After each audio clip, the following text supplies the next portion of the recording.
نبی پاک علیہ الصلوۃ والسلام کی شہزادی ہیں، اپنے ہاتھوں سے گھر کا کام کرتی ہیں اور ہاتھوں میں چھالے پڑ جاتے تھے، بعض اوقات جسم پر نشان پڑ جاتے. تو مولا علی شیر خدا نے بی بی فاطمہ رضی اللہ تعالیٰ عنہ سے کہا کہ اے فاطمہ، نبی پاک کے پاس کچھ غلام اور کنیزیں آئے ہیں، اب وہاں جا کر ان کے پاس کوئی غلام ساتھ لے آئے تاکہ گھر کے کوئی کام کر لے، کوئی کنیز آ جائے. تو آپ گئیں تو کہتی ہیں نبی پاک کے ساتھ صحابہ بیٹھے تھے، تو میں نے بات نہیں کی، میں گھر آ گئی. نبی پاک علیہ الصلوۃ والسلام شام خود تشریف لے آئے، فرمایا کہ اے فاطمہ کیوں آئی تھی؟ تو کہتی میں نے عرض کی حضور گھر کے کام کاج کے لیے کوئی خادم مل جائے. تو سرکار دو عالم علیہ الصلوۃ والسلام وہ خاتون جنت جن کو فرمایا کرتے کہ میرے جگر کا ٹکڑا ہے، اس کے بارے میں پھر نبی پاک نے کیا یہ نہیں کیا کہ انہیں غلام دے دیا یا کوئی خادم دیا. پیارے آقا نے فرمایا اے فاطمہ اپنے گھر کے کام کاج اپنے ہاتھ سے کیا کرو. اللہ تھک جاؤ تو 33 بار سبحان اللہ، 33 بار الحمدللہ اور 34 بار اللہ اکبر پڑھ لیا کرو. یہاں پہلے تسبیح فاطمہ کی خوبصورت بات بتا دوں، علماء فرماتے ہیں اگر کوئی تھک جائے، آج بھی کوئی ایسا بندہ ہے جو کام کاج سے تھک جاتا ہے، روزے میں تھک جاتا ہے، تسبیح فاطمہ پڑھ لیں، انشاءاللہ آپ کی تھکن جو وہ ریلیز ہو جائے گی. سبحان اللہ. مگر یہاں اسلامی بہنوں سے خاص طور پر گزارش ہے کہ جو گھر کے کام کاج نہیں کرتی. اور یہاں ایک اور پرابلم کیا ہو گیا اشفاق بھائی، طلاق کا ریشیو بڑھتا جا رہا ہے، اور اس کی ایک وجہ یہ بھی ہے کہ ہم نے اپنی بچیوں کو اب گھر کے کام کاج سکھانا ہی چھوڑ دیا.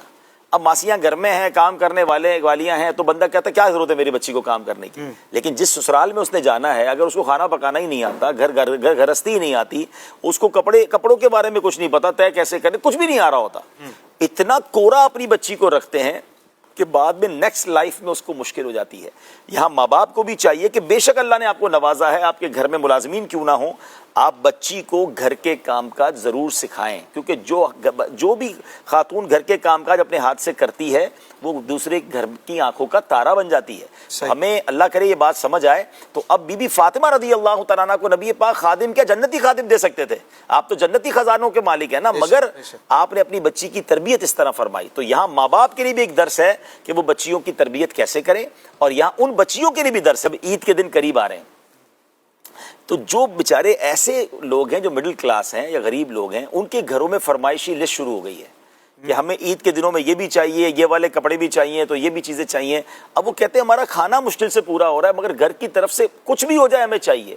تو یہاں میں عرض کروں گا کہ میری وہ بہنیں مجھے اگر سن رہی ہیں، گھر کے افراد سن رہے ہیں، خاتون جنت رضی اللہ تعالیٰ عنہ کی سیرت کا صدقہ لیجئے کہ اپنے ہاتھ سے کام کر رہے ہیں، اور نبی پاک کے فرمانے پر خدا نہ خواستہ انہوں نے آرگیومنٹ نہیں کیا، انہوں نے صبر کے ساتھ زندگی گزاری اور پھر بھی اپنے ہاتھوں سے ہی کام کیا. اور جس کو کہتے ہیں نا کہ ڈیلیبریٹلی فاقے والی، غربت والی، دانستہ زندگی گزاری. آپ کے لیے تو جنتی خزانے آ سکتے تھے، مگر آپ فاقوں میں رہا کرتی تھیں. تو یہاں میری ان بہنوں سے گزارش ہے کہ اگر آپ کے گھر میں کوئی آپ کے بچوں کے والد ہیں یا آپ کے اپنے والد ہیں یا بڑے بھائی ہیں اور ان کی اتنی حیثیت نہیں ہے اور آپ کو آپ کی پسند کی چیزیں نہیں وہ لے کر دے رہے، تو پلیز انہیں پریشر نہ دیجیے، کیونکہ بعض اوقات گھر والوں کے پریشر کی وجہ سے یا تو وہ ڈپریشن کا شکار ہو جاتے ہیں، یا وہ بیچارے مریض ہو جاتے ہیں، یا پھر اللہ نہ کرے وہ حرام کمانے کی طرف چلے جاتے ہیں، اور جس کی وجہ سے یا تو گھر میں حرام روزی آتی ہے یا اللہ نہ کرے پھر کوئی قانونی کارروائی ہو جاتی ہے. تو اللہ کی رضا پر راضی رہیں، اللہ سے دعا کرتے رہیں. میں بھی دعا کرتا ہوں، آپ بھی دعا کریں کہ اللہ ان تمام ہمارے غریب مسلمانوں کے گھروں میں خوشحالی عطا فرما دے، ان کے رزق میں اللہ وسعت دے دے، مگر پریشر نہ دیں.